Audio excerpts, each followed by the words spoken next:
GT Holidays, South India's #1 travel brand. You know you are special when you're with GT Holidays. கவலையின்றி சுவாசியுங்கள். உலகின் தலை சிறந்த மருத்துவர்கள் நுரையீரல் புற்றுநோய் சிகிச்சை அளிக்கிறார்கள். தங்கம் புற்றுநோய் சிகிச்சை மையம், நாமக்கல் மற்றும் கான்பூர். நம்ம பூர்விகால விவோ மொபைல் வாங்கி 10 மடங்கு மகிழ்ச்சி பெறுங்க.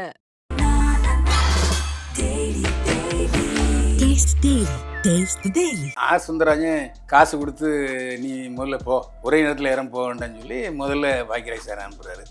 ஆர் சுந்தராஜன் தான் அனுப்புறாரு. ஆமாம், தமிழ் கற்றுக் கொடுக்க போகும்போது பிரவீனாவுக்கும் பாக்கியராஜுக்கும் லவ் ஏற்பட்டது. பிரவீனா இல்லை என்றால் பாக்கியராஜ் இல்லை. தன்னுடைய முழு திரைக்கதையும் குமுதம் பத்திரிகையில் வார பத்திரிகையில் வெளியிட்ட ஒரே இயக்குனர் பாக்கியராஜ் தான்.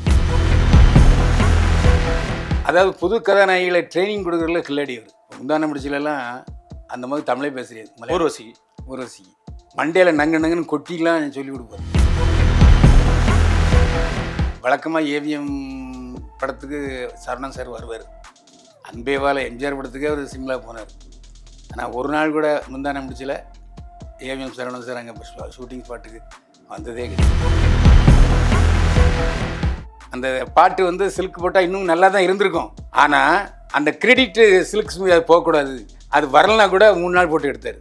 அது சில்கை விட நல்லா இருந்துச்சு.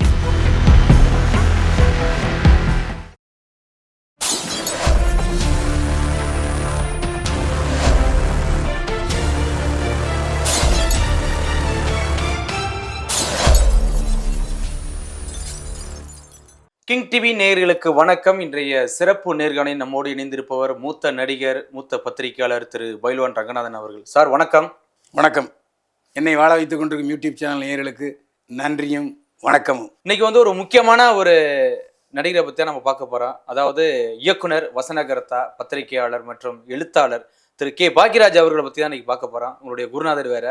எப்படி சார் பாக்கியராஜ் அவர்களுடைய ஆரம்ப கால சினிமா இன்றைய எப்படி சார் இருந்துச்சு? இதில் அவர் டி ராஜேந்திரன் மாதிரி இசையமைப்பாளரும் படத்துக்கு இசையமைப்பாளர் பண்ணியிருக்காரு. பாக்யராஜ் சாரும் பாக்யராஜ், ஆர் சுந்தரராஜன், மணிவண்ணன் இவங்கெல்லாம் நாடகங்கள்லேருந்து வந்தவங்க. அதாவது கோயம்புத்தூரில் அவர் உடுமலைப்பேட்டையில் மணிவண்ணன், இவர் சிங்கானூர் கோவை ராஜாங்கிற பேரில் கோவையில் சண்முகா தியேட்டர்னு ஒன்று இருக்குது. சண்முகா தியேட்டர் கீழே ஒரு ஹால் இருக்குது. அது ஒரு நாடக அரங்கம். அந்த கோயம்புத்தூர் பக்கத்தில் உள்ள எல்லோரும் நாடகம் அங்கே தான் போடுவாங்க. அதில் கோவை ராஜா தான் நாடகம் போட்டுக்கிட்டு இருந்தார். அப்போ ஆர் சுந்தரராஜனும் நாடகம் போட்டுக்கிட்டு இருக்காரு. அப்போ ஆர் சுந்தரராஜன் 2 பேருமே தெலுங்கு பேஸ்ட் ஆட்கு தான். பாக்யராஜ் சாருக்கும் தெலுங்கு நல்லா தெரியும், அவரும் தெலுங்கு தெரியும். ஆனால் ஆர் சுந்தரராஜன் காசு கொடுத்து நீ முதல்ல போ, சென்னையில் போ, அங்கே எப்படி இருக்குன்னு இப்போ சொல்லு, அதுக்கப்புறம் நான் சினிமாவுக்கு வரேன், ஒரே நேரத்தில் இறம் போக வேண்டாம்னு சொல்லி முதல்ல பாக்யராஜ் சார் அனுப்புகிறாரு. ஆர் சுந்தரராஜன் தான் அனுப்புகிறாரு. ஆமாம், அந்த குரூப்பில் ஆர் சுந்தரராஜன் பேக்கரிலாம் வச்சுருக்காரு. யார்? அதனால் அவர் கொஞ்சம் வசதியானவர். அதனால் அவர் நான் இங்கே இருப்பேன், எனக்கு சினிமா இல்லைன்னா கூட பரவாயில்ல, நீ முதல்ல போய் சக்ஸஸ் அதுக்கப்புறம் வரேன்னு சொல்லிட்டு தான் இவர் முதல்ல கிளம்பி வர்றாரு. பாரதி ராஜாட்ட உதவி இயக்குனராக இருந்தவர்கிட்ட தான் போய் சேர்றாரு. பாக்யராஜ் சார் கையெழுத்து ரொம்ப அழகாக இருக்கும். ஆமாம், கையெழுத்து அதிகமாக இருந்தால் முதல் குவாலிட்டியே எழுத்து அழகாக இருந்தால் போட்டுருவாங்க உதவி இயக்குனராக. அந்த அடிப்படையில் உதவி இயக்குனராக போய் சேர்றாரு. எப்போவுமே ஒரு 4 உதவி இயக்குனர் பாரதிராஜாட்ட படம் பண்ணப்போதான் அப்படி சார்? நம்ம படம் அவர் தான் போய் சேர்றாரு. எப்படி சார் டேரக்டா சேர்த்துக்கிட்டாரு? எப்படி சார்? இந்த டைரக்டர்கள் தன்னுடைய அசிஸ்டண்ட் 4 பேர் இருந்தாங்கன்னா அதில் முதல்ல இணை இயக்குனராக யாரை போடுவாங்கன்னா சுறுசுறுப்பு, சொன்ன உடனே எள்ளுன்னு எண்ணெயாக இருக்கணும் ஒன்று. அதேமாதிரி டைரக்டருடைய மன ஓட்டம் இருக்குது பார்த்தீங்களா? ஆமாம், அதை தெரிஞ்சுக்கணும். அவர் என்ன நினைக்கிறாரு, அப்படின்னு சொல்ல வர்றாரு, என்ன சொல்ல நினைக்கிறாரு அப்படின்னு அதை நினச்சிக்கிட்டோம்னாக்கா அடுத்த கட்டம், அதாவது அசோசியேட் டைரக்டர் ஆகிடலாம். அந்த மாதிரி ஒரு பரபரன்னு அப்படி குழஞ்சி ஒரு முறை அப்படியே என்ன பண்ணுறது அப்படின்னோடனே, இங்கோட அவனுக்கு கூப்பிட்டு ஒரு சீனை சொல்கிறார். இந்த சீனு எப்படி ஓப்பன் பண்ணுறது தெரில, முடியல, எப்படி தெரிலன்னு. அப்புறம் அவர் சொல்கிறார், இப்படி பண்ணால் நல்லா இருக்கும் சரி அப்படின்னு சொல்லிட்டு நீயே வசனம் எழுது அப்படின்னு சொல்கிறார். அப்போ தான் வசனம், துணை வசனம்னு பாக்யராஜ் வர்றாரு. அவர் எல்லாமே வெளி மாநிலத்தை ராதிகாவுக்கு ஃபுல்லாக இங்கிலீஷ் தெரியும். அவருக்கு வசனம் சொல்கிறது, எப்படி எல்லாருக்கும் வசனம் சொல்கிறது அவர் தான். அப்படியே முன்னேறிட்டு வரும்போது இவருக்கு வந்து ஒரு நடிகைக்கு வந்து தமிழ் கற்றுக் கொடுக்கறதுக்கு ஒரு ஆள் தேவைப்பட்டது அந்த சீசன்ல. அந்த சீசனில். அப்போ தான் பிரவீனா கிட்ட போய் சேர்றது. பிரவீனா வந்து பாரதி ராஜா படத்துலலாம் நடிச்சிருக்காங்க. அப்புறம் போய் அந்த அம்மா தெலுங்குனால போய் தமிழ் கற்றுக் கொடுக்க போகிறாரு. தமிழ் கற்றுக் கொடுக்க போகும்போது பிரவீனாவுக்கும் பாக்யராஜுக்கும் லவ் ஏற்பட்டுருது. பிரவீனா இல்லை என்றால் பாக்யராஜ் இல்லை, நீ டைரக்டர் ஆகு அப்படின்னு சொல்கிறாங்க. டைரக்டர் சும்மா விளையாட்டா அப்போவே எப்படியும் 30 லட்ச ரூபா 20 லட்ச ரூபா வேணும் ஒரு படத்துக்கு. இப்போ எப்படி 20 கோடியோ அப்போ 20 லட்ச ரூபா. யாருன்னா அந்த அம்மாவே வந்து ப்ரொடியூசரை அந்த அம்மாவுக்கு வேண்டிய ப்ரொடியூசர் ஆகுது. இன்ட்ரா பண்ணது. அவர் வந்து வளசரவாகத்தில் சோப்பு கம்பெனி வச்சுருக்காரு. அப்போ அந்த படம் ஹிட் ஆகுது. அப்போ அந்த படத்தில் வந்து தன்னை வந்து ஹீரோவாக்காமல் கிழக்கு போகிறையில் சுதாகரை ஹீரோவாக்குறாரு.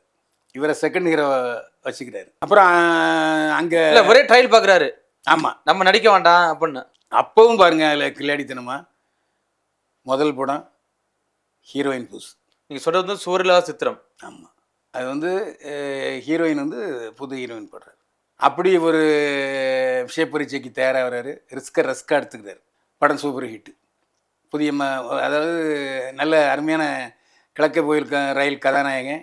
இவர் டைரக்டர். படம் சக்ஸஸ்ஸு. அதுக்கப்புறம் அப்படியே மெல்ல மெல்ல அவர் டைரக்டர் ஆகிட்டார். எல்லாமே அந்த காலத்தில் அவர் ஒரு புதுமையை எப்படி கையாண்டார்னா, சூரியலா சித்திரங்கள் இது வந்து ஒரு தலைப்பில் வந்து ஒரு ஆன்டி தலைப்பு. சூரியலா சித்திரங்கள்லாம் எப்படி, சோர்லாம் எப்படியே சித்திரம் வரைய முடியும், அதான் அப்படிலாம் கேட்பாங்க. அதுமாதிரி மௌன கீதங்கள், அது எப்படி கீதங்கள் மௌனம், இப்படிலாம் வந்து ஆன்டி, அதாவது முரண்பட்ட தலைப்புகளை வச்சு ஹிட் பண்ணார். அதேமாதிரி மௌன கீதங்கள் வந்து முன்னெல்லாம் நீங்கள் தினத்தந்தி மாலை மிஸ்ஸில் பார்த்தீங்கன்னா ஒவ்வொரு சீன் எடுத்து போடுவாங்க. ஆமாம் ஆமாம். இப்போ அது கூட போட மாட்டாங்க. ஐயோ காப்பி அடித்தோம். முதல்ல கிளைமேக்ஸ் தவிர்த்து தன்னுடைய முழு திரைக்கதையும் குமுதம் பத்திரிகையில் வாரப்பத்திரிகையில் வெளியிட்ட ஒரே இயக்குனர் பாக்யராஜ் தான். அதில் எந்த சந்தேகம் இல்லை. அதனால் மெல்ல ரிலீஸ் ஆனதுக்கு அப்புறமா எப்படி சார்? ரிலீஸ் ஆகிற முன்னாடியே போட்டார். படம் ரிலீஸும் அதுவும் கரெக்டாக வந்துச்சு. அதை போட்டா பண்ணார். இந்த கதை லீக்கானு தெரியாதா அப்படி? அதைத்தான் பாக்யராஜ் எல்லாரும் இப்போ என்னடா அது இப்படி போடுறாரு. படம் சூப்பர் சக்ஸஸ். தமிழ் மட்டும் இல்லாமல் தெலுங்கு, கன்னடா, மலையாளம், தெலுங்குல போட வந்துச்சு. அங்கேயும் சூப்பர் ஹிட். என்ன காரணம்னா, ஒரு கதையை திரைக்கதையாக படிக்கும்போது அந்த படத்தை, அந்த திரைக்கதை உள்ள படத்தை பார்க்கணும் அப்படிங்கிற எண்ணம் வரும். இப்போ பொன்னியின் செல்வன் கதை தானே, படம் ஓடலையா? கண்டிப்பாக. இப்போ நிறைய மேக்கிங் தான். ஆமாம், சித்திங்கிறது தான் வந்து மகேந்திர படமாக எடுத்தார், ஓடலையா? ஆனால் அவர் திரைக்கதை முதற்கொண்டு திரைக்கதை வசனத்தை அப்படியே போட்டார். முதலும் கடைசியும் அதுதான். தமிழ் சினிமாவில் ஒரு படத்தோட கிளைமேக்ஸ் காட்சியை தவிர்த்து மீதி எல்லா கதை திரைக்கதை வசனமாகவே போட்டார் குமுதத்தில். அந்த படம் சூப்பர் சக்ஸஸ். அதுக்கப்புறம் யாருமே அந்த விஷப்பரிச்சியை செய்ததே இல்லை. அதேமாதிரி ஒரு படத்தில் போட்ட கதாநாயகியை மறுபடியும் போட மாட்டார். எல்லாருமே புது புது கதாநாயகிகள் தான் போடுவார். ஆனால் ராதிகா அவர் 2 படத்தில் போட்டிருக்கான்னு நினைக்கிறேன் சார். தாவணி கனவுகள், அதுக்கப்புறம் அதுக்கு முன்னாடி. ஆமாம், அது ஒன்று, அது வந்து 1-2 விதிவிலக்கா இருக்கலாம், அப்படி இருக்கும். ஆனால் பெரும்பாலும் புது புது கதாநாயகிகள் தான் போடுவார். அதாவது புது கதாநாயகிகளை ட்ரைனிங் கொடுக்குறதுல கில்லாடி அவர். முந்தான முடிச்சிலெல்லாம் அந்த மாதிரி தமிழே பேசுகிறது. ஊர்வசிக்கு மண்டையில் நங்குன்னு கொட்டிலாம் சொல்லி கொடுப்பார். அதேமாதிரி கோவப்படவும் மாட்டார். ஏன்னா 10 டேக்கு 12 டேக்கு சாதாரணம் எடுப்பார் நெகட்டிவ் இருக்கும்போது. இப்போ மாதிரி டிஜிட்டல் கிடையாது. ஒன்றா சொல்லி முடிஞ்சிருச்சு. அது மாதிரி தான் அப்படியே வயிறெல்லாம் பக்கங்க அப்படி எடுக்கக்கூடிய ஆள். அதேமாதிரி சரிதாவை மௌனகீதங்களில் ஒரு அருமையான கேரக்டர். அந்த கேரக்டர் வந்து பாலச்சந்தர். அப்போ வந்து அந்த சரிதா வந்து ப்ராஸ்டியூட்டாக நடித்த பொண்ணை அப்படியே இதில் வந்து ஹவுஸ் ஒய்ஃபாக போடுறாரு. அப்போவும் ஜனங்க ஏற்றுக்கிட்டாங்க. முன்னெல்லாம் பார்த்திங்கன்னா ஒரு கேரக்டர் பண்ணால் அப்படியே அரங்கேற்ற மட்டத்தில் பிரமிளா வந்து ஒரு வில்லித்தனமான ஒரு ப்ராஸ்டியூட்டாக பண்ணால் அப்புறம் அப்படியே தான் எல்லா படம் வந்துச்சு. அது ஒரே ஒரு படம் மட்டும் தான் ஹீரோயினாக பண்ணிச்சு. அது மாட்டு படம், தேவர படம், அந்த மாதிரி அது ஒரு இது இருக்குங்க. அது இல்லாமல் பல சாதனைகளை முறியடிச்சவர். இனிமேல் இளையராஜா, கங்கை அமரன், சங்கர் கணேஷ் எல்லாரையும் இசையமைப்பாளராக போட்டார். அதே மாதிரி இளையராஜா ஒரு காலகட்டத்தில் நான் இப்போ அவருக்கு மியூசிக் போட மாட்டேன் அப்படின்ட்டார். எதுக்கு, என்ன பிரச்சனை? ஏதோ இளையராஜாவும் திறமை படித்தவர், துமுறு படித்தவர், பாக்யராஜ் சாரும் திறமை படித்தவர், துணு படித்தவர். ஏன்னா இளையராஜாவுக்கு அப்புறம் எல்லாரையும் அவர் இசையமைப்பாளராக இருக்கிறார். அதனால் மறுபடியும் முந்தானை முடிச்சுக்கு இளையராஜா காம்பினேஷன் வேணும் அப்படின்னு சொல்லும்போது மாட்டேன்ட்டார். ஆனால் இளையராஜா வீட்டு வாசல்லே போய் நின்று மறுபடியும் அதை ஒத்துக்கிட வச்சார். அந்த மாதிரி சில பாடல்களை வந்து இந்த வரியை நான் பாட மாட்டேன்னாரு. அப்புறம் அவரே பாட வச்சார், கன்வின்ஸ் பண்ணி. அந்த மாதிரிலாம் நிறைய விஷயங்கள். நீலாம் எப்படியா டைரக்டரான அப்படிலாம் கேட்டார் பாக்யராஜா, இளையராஜா. அதெல்லாம் பொறுத்துக்கிட்டு அவர் இதாக்குனார். அதே மாதிரி ஏவிஎம்மில் வந்து வழக்கமாக ஏவிஎம் படத்துக்கு சரவணன் சார் வருவார்.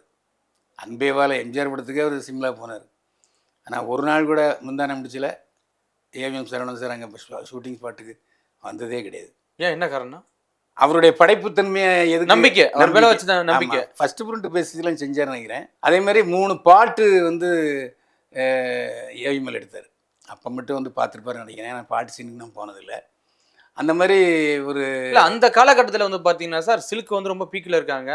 அப்போ திரு ஏவிஎம் சரவணன் சாருக்கு இவருக்கு ஒரு சின்ன சண்டை வந்துருச்சாமில்ல, சிலுக்கு ஒரு சாங்கு போடுங்க அப்போ தான் படம் பெரிய ஹிட் ஆகும் அப்படின்றதுக்கு தான். எதுக்குங்க சிலுக்கு, ஏன் ஹீரோயின் நடிக்க வைக்கிறோன்னு சொல்லி நடிக்க வச்சாரம்ல. கரெக்ட். ஏன்னா அந்த பாட்டு வந்து சில்க் போட்டால் இன்னும் நல்லா தான் இருந்திருக்கும். ஆனால் அந்த கிரெடிட்டு சில்க் ஸ்மித் அது போகக்கூடாது, என்னோட நாய்க்கே வரணும் அப்படின்னு சொல்லி அது வரலனா கூட 3 நாள் போட்டு எடுத்தார். அது சில்க்கை விட நல்லா இருந்துச்சு. ஆமாம், அந்த சாங் கண்ணை துறக்கணும் சாமி, அது வந்து பாட்டே அப்படி ஒரு கிக்கு சாங்கு. சரவணன் சார் சொன்னது சரியான சூஸ் தான், சில்க் போடலான்னு. வேண்டாம் எதுக்குன்னு சொல்லி சில்க் இல்லாமையே முந்தானை முடிச்சு சக்ஸஸ் பண்ணார். ஆனால் சில்க் வேணும்னு சொல்லி அவசர போலீஸில் சில்கை ஹவுஸ் ஒய்ஃபாக போட்டார். கிளாமர் பண்ணியிருந்த சில்க் ஸ்மித். ஆமாம், தன்னுடைய மனைவியாக முழுக்க ஹவுஸ் ஒய்ஃபாக மாற்றினார் அவசர போலீஸில். பாவான்னு சொல்லி அது தெலுங்கில். ஏன்னா நான் பிரவீனா இருக்கும்போது வீட்டுக்கு போயிருக்கேன். பாபான்னு தான் பாக்யராஜ் சார் கூட பிரவீனா. அதாவது நான் வந்து முந்தானை முடிச்சு நடிக்கிறதுக்கு காரணம் பிரவீனா தான், மறக்கவே முடியாது. அப்படிங்களா? ஆமாம், நான் இப்போ பேச்சுலராக லாட்ஜுக்கு தங்கியிருந்தேன். லாட்ஜுக்கு ஃபோன் பண்ணி நாளைக்கு ராஜா, அவர் ராஜான்னு தான் சொல்லுவாங்க. அது பிரவீனா அவங்க அம்மா, அவங்க தங்கச்சி ஒரே பாக்யராஜோட தான் இருக்காங்க. வள்ளுவர் கொடுத்து போதில்லை. ஓ, அப்பயே ஒன்றா ஃபேமிலியாக இருக்காங்களா எப்படி சார்? ஆமாம், ஆனால் கல்யாணம் பண்ணல. கல்யாணம் பண்ணி தான். பிரவீனாவை கல்யாணம் பண்ணினதுக்கு அப்புறம் தான் முந்தானை முடிச்சு. ஓ, அப்போது நாளைக்கு ஏவிஎம்ல இருக்காரு, நான் சொல்லியிருக்கேன், நீங்கள் பாருங்கன்னா போய் பார்த்தேன். பழனிசாமி தான் இருந்தார். அந்த முருங்கா இடத்துக்கு அவரை போட்டு முருங்கா வைத்தியர் இடத்துக்கு, அந்த முருங்கா வைத்தியர் இடத்துக்கு நிறைய பேர் பாக்யராஜோட ஃப்ரெண்ட்ஸு, அந்த தேனம்பேட்டை நாடகம் நடிகர் எல்லாரும் நானின்னு போட்டிருந்தாங்க. உங்களுக்கு எப்படி கிடச்சது? அது பாக்யராஜ் சார் பிரவீனா தான் காரணம். ஏன்னா அந்த சமயத்தில் அவருக்கு ஒரு வழக்கு ஒன்று நடந்துகிட்டு இருந்தது. அந்த வழக்கில் நான் வந்து ஒரு நல்ல கட்டுரை எழுதினேன். அது சரியாக ஒரு சக்ஸஸ் ஆச்சு. பாக்யராஜ் வந்து ஒரு அந்த கதையை காப்பி பண்ணிட்டாருன்னு ஒரு கேஸு. அந்த கேஸில் அவருக்கு நான் வந்து ஒரு உரிய கட்டுரை எழுதி அந்த நேரத்தில் அவர் இந்த கேஸில் ஜெயிக்கிறது ஒரு காரணமாக இருந்துச்சு. அதுமாதிரி பிரவீனாவும் யாரையும் அவ்வளோ சீக்கிரமாக பார்க்காது. மாடியில் கூப்பிட்டு போய் அவங்க ஊர்லேருந்து மாம்பழம்லாம் வந்துச்சு. அப்புறம் ஆந்திராவிலேருந்து. ஆமாம், மாம்பழம்லாம் வெட்டி கொடுங்க. ஒரு ஃபேமிலி ஃப்ரெண்ட் மாதிரி என்கிட்ட பழகிச்சு. அதனால் அவங்க தான் முதல்ல ஆக்சுவலாக அந்த தூரல் அனுபவிச்ச படத்துலேயே என்ன நடிக்கிறா இருந்துச்சு. அது கேரக்டர் ரொம்ப ஹெவியாக போயிடுச்சு, அந்த நம்பியார் கேரக்டர். ஸோ அதனால் நான் அந்த கேரக்டருக்கு உண்மையிலே நான் நடித்தா செட் ஆகிருக்குது. நம்பியார் சாமி பண்ணதுனால தான் நல்லா இருந்துச்சு. ஸோ அதனால் இப்போ என்னை அதுக்கப்புறம் அந்த முந்தானை முடிச்சில் எனக்கு இந்த கேரக்டரு போட்டார். ஆனால் கூட சரவணன் சார்லாம் கொஞ்சம் சந்தேகம் தான், என்னடா அந்த கேரக்டர் போய் இவரை போட்டிருக்காரு ஒரு ஆனால் அதில் ரொம்ப வயசான ஒரு வைத்தியர் மாதிரி காட்டியிருப்பாரு. அதாவது முதல்ல வந்து எனக்கு அதுக்கு முந்தின நாளே போய் விக்குலாம் வச்சு பார்த்து நான் அடையாளமே எனக்கே என் கண்ணாடி பக்கம் அடையாளம் தெரியல. ஒரு சட்டை எனக்கு நல்ல சட்டை கொடுத்துருந்தாங்க, அதெல்லாம் மாற்றி அந்த 65 வயசு கிழமை இப்படி பனியன் மாதிரி ஒன்று வச்சு உண்டா பனிய மாதிரி. ஆமாம், இல்லை கை இவ்வளோக்கு இருக்கும் அந்த மாதிரி. அதாவது உண்மையிலே கிராமத்தில் ஒரு கிழமை எப்படி இருப்பான் அந்த மாதிரி மாற்றி மீசைக்கெலாம் நல்லா வச்சு எனக்கு அந்த கேரக்டர் நான் பண்ணனாலே எனக்கு பொண்ணு கொடுக்க மாட்டேன்ட்டாங்க ஊரில். வயசான பீஸுன்னா. ஆமாம், அதுக்கப்புறம் நான் தனியாக போய் சொல்லி எதுக்கு சொன்னேன்னா அந்த அதாவது 23 வயசில் 65 வயசு கிழவனாக்குனார். அந்த ஒரு 3 நாள் ஷூட்டிங்கில் நான் 3ஆவது நாள் தான் போனேன். 2 நாள் வேறு ஷூட்டிங் எடுத்திருந்தார். அப்போ அசோக் குமாரே சொல்லுவார் அந்த கேமராமேனு, யோ ஒரே டேக்கில் நீ ஒருத்தன் தான் ஓகே பண்ணேன், இது வரைக்கும் 7 டேக்கு 4 டேக்கு 5 டேக்குன்னு வாங்கிட்டு இருந்தாங்க அப்படின்னு சொல்லுவார். அதாவது பெரிய டைலாக்கு கொடுத்து மனப்படம் பண்ணுங்கன்னாரு. மனப்படம் பண்ணிட்டு வந்தோடனே சொன்னேன், ரைட் ஓகே, இதை கொஞ்சம் உங்கள் மாடுலேஷனில் பேசிங்கன்னாரு. ஓகே ஆயிடுச்சு. அந்த மாதிரி அவரும் என்னை வந்து டெஸ்ட் பண்ணி தான் என்னை எடுத்தார். அதுக்கப்புறம் எனக்கு ஒரு பெரிய அவர்கிட்ட அது கோயில் கட்டி கும்பிடணுங்கிற மாதிரி ஒரு விஷயம் என்னென்னா, அந்த கேரக்டரில் அந்த வயசான கல்வி முதியோர் கல்வி வருது இல்லையா, அதில் என்னை ஆக்சுவலாக சேர்க்கலை. அப்போ எல்லாருமே தேனாம்பேட்டைக்காரங்களாக இருக்காங்கன்னு சொல்லி நான் லாட்ஜில் இருந்து கூப்பிட்டு சொன்னார், இந்த இதில் நீங்கள் உட்காருங்க, இது நீங்கள் அந்த டைலாக் அப்படி பார்க்குறதுக்குல்ல. ஆமாம். அப்போது அசோசியேட் டைரக்டர் இளமுருகன் ஒருத்தர், அவர் என்ன சொன்னார், சார் இவர் வந்து நல்ல வைத்தியர் சார், இவரை போய் இந்த மாதிரி சொல்லுடுற மாதிரி ஆக்குறீங்கன்னு கேட்டுக்கிட்டான். யோ அதெல்லாம் லாஜிக் பார்க்க மாட்டார், பரவாயில்ல விடு அப்படின்ட்டார். அந்த சீன் இல்லைன்னா கூட நான் காமெடின்னு ஆகிருக்க மாட்டேன். ஓகே ஓகே, அது எனக்கு உண்மையிலே அது கொடுப்பேன், அதை எனக்கு கொடுத்தாரு. அதேமாரி நான் மேக்ஸிமம் நானும் வந்து ஒரு டைப்பான ஆள், யாரு காலையும் விட மாட்டேன். படம் முடிஞ்சு படம் 100ஆவது நாள் வெற்றி விழாவில் காலில் விழுந்தேன். ஒரு பார்ட்டி வச்சுருந்தார் ஏஎம் சரண் சார். காலில் விழுந்தோன்னே எதுக்குன்னே நீங்களாம் போய் அப்படின்னு சொன்னார். அவர் யாரு காலையும் விழ மாட்டார், விழுந்தாருன்னா காரணம் இருக்குன்னு சரவணன் சார் சொன்னார். ஓ, அந்த மாதிரி ஒரு அதாவது ஒரு முரட்டு ஆத்மாவாக இருந்த எனக்குள்ள, அதாவது ஒரு பாறாங்கல்லுக்குள்ளே ஒரு சிலையை வைக்க முடியும் அப்படிங்கிறத அவர் தான் கண்டுபிடிச்சார். கல்லுக்குள் நீரங்கிற மாதிரி. எனக்கே எனக்குள்ள ஒரு காமெடி இருக்கான்னு எனக்கு தெரியாது. அதை கண்டுபிடிச்சி சொன்னவர் பாக்கியராஜ் சார் தான். அதுக்கப்புறம் தான் நான் ட்ராக் வந்து கொஞ்சம் மாற்றிக்கிட்டேன்.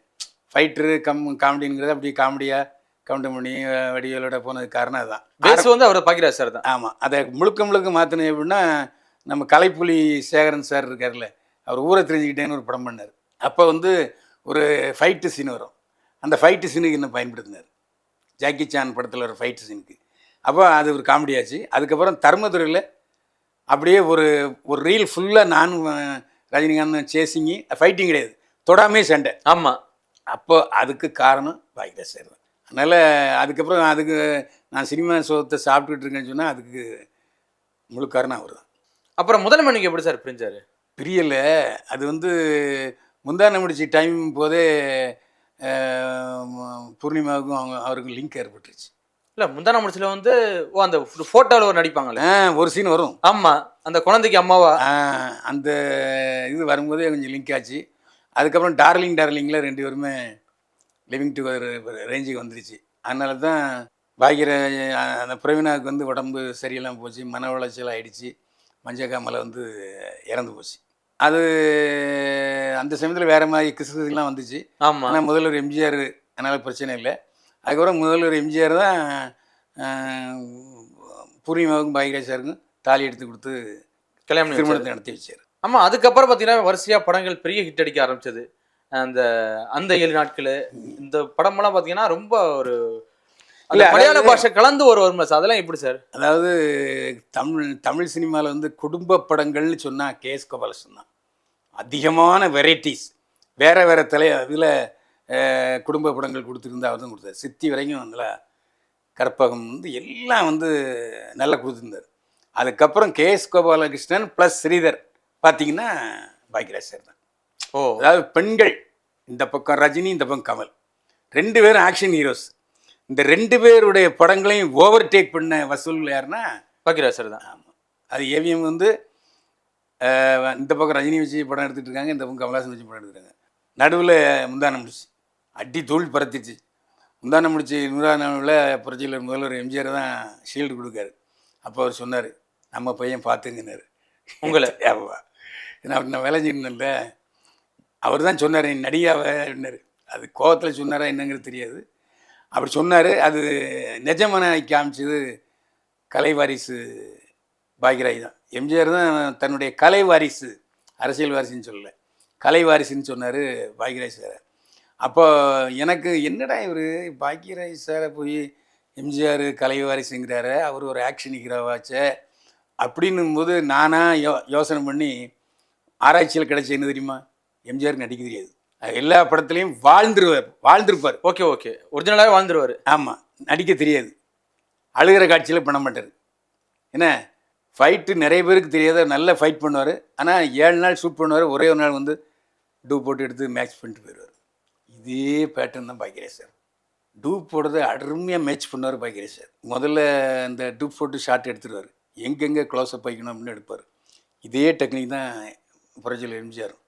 அதே மாதிரி எம்ஜிஆர் படத்தில் பாட்டு நல்லாயிருக்கும், ஹீரோயின் நல்லா நடிச்சிருப்பாங்க, காமெடி நல்லாயிருக்கும். அதே மாதிரி பாக்கியராஜ் சாரும் பாட்டு நல்லாயிருக்கும், காமெடி நல்லாயிருக்கும், அந்த ஃபேமிலி ஓரியன்ட். அதனால தான் அந்த கலை வாரிசுன்னு சொன்னார். நடிக்க தெரியாத பாக்கியராஜ் இன்னும் பாக்கியராஜ் சாருக்கு மாடுலேஷனோட பேச தெரியாது. ஓ, நல்லா கவனிச்சிங்கன்னா தெரியும். அதை யாருமே கண்டுக்கல. எப்படி ரஜினிகாந்த் பேசுகிற தமிழை ஏற்றுக்கிட்டாங்களோ அதேமாதிரி மாடுலேஷன் இல்லாத பாக்கியராஜ் சார் வசனத்தையும் ஏற்றுக்கிட்டாங்க தமிழ் ஜனங்க. அதான் அதனால் அவர் கலைவாரிசுன்னு சொன்னதுக்கு காரணம் இல்லாமல் இல்லை. தமிழ் சினிமா வரலாற்றை எழுதும்போது ஸ்க்ரீன் பிளே அப்படின்னு வந்தால் கிங் மேக்கர்னா அது பாக்கியராஜ் சார் தான். கண்டிப்பாக சார். தொடர்ச்சியாக சந்திப்போம். மிக்க நன்றி சார். மீண்டும் சந்திப்போம். வாழ்க வளமுடன். GT Holidays, South India's #1 travel brand.